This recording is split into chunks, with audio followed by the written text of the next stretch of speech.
Did you know that there are an estimated 100 to 400 billion stars in the Milky Way galaxy? Between 1 and 4 times 10 to the 11th power. And despite our efforts to quantify this galaxy's expanse, we have to admit that what we know is merely a glance into complexity, a drop of theory in an ocean of uncertainty. And if it takes millions of light years to travel from one end of the galaxy to the other, how much time would it take to discover all the secrets orbiting around each star, or the entire universe? That answer lies too far beyond our mind's grasp to make sense of it through mathematics or poetry.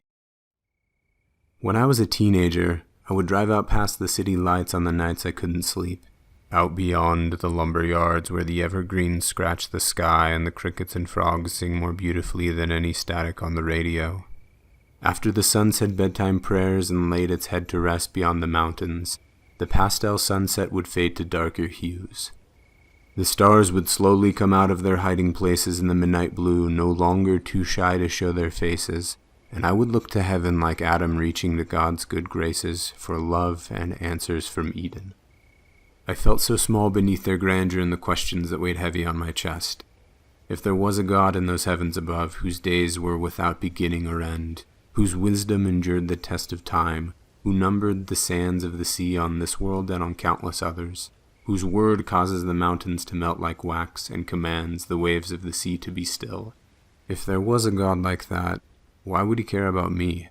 I was only a boy with sweaty hands and a voice so small that it wasn't heard in high school hallways, so there's no way that it could reach up through the atmosphere to touch the front steps of heaven above. I could fit all my memories into a shoebox that I kept under my bed. I worried if I'd ever figure out how to love or build anything beautiful.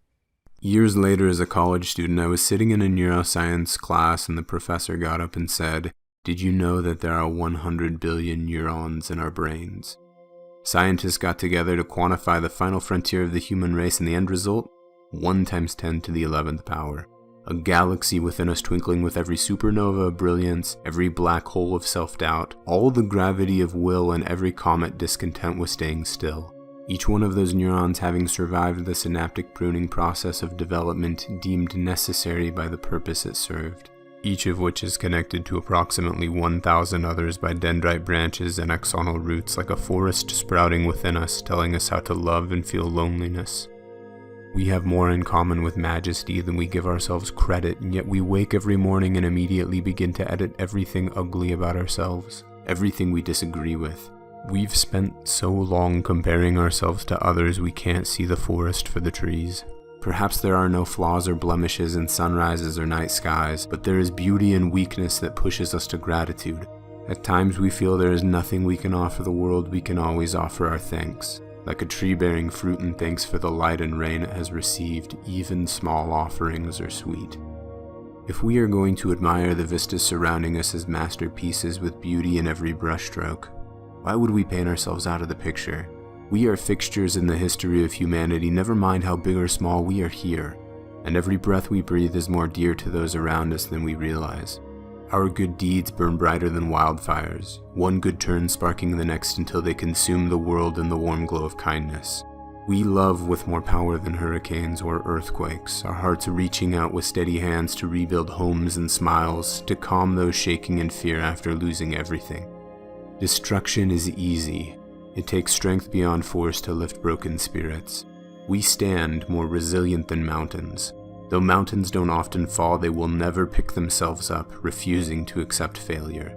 Yes, we feel small sometimes, but for generations to come, our children will trace their fingers along the stories we leave behind like constellations, looking to us for reference points of who they are. Although our stories seem like a tiny drop of light in an ocean of darkness, the small light we hold is all that's needed to bring a lost mariner home. This life will continue to be shrouded in mystery. There will always be more questions than answers available to us through the certainty of mathematics or poetry. When I feel stuck, I like to drive out beyond the city lights to lie beneath the stars. In raising my hand to heaven, I trace my fingers along constellations while asking those questions that lie beyond my grasp. I admire the beauty above not as some passive perfection, but a reflection, a reminder that there is no beauty outside of us that is not somehow reflected within.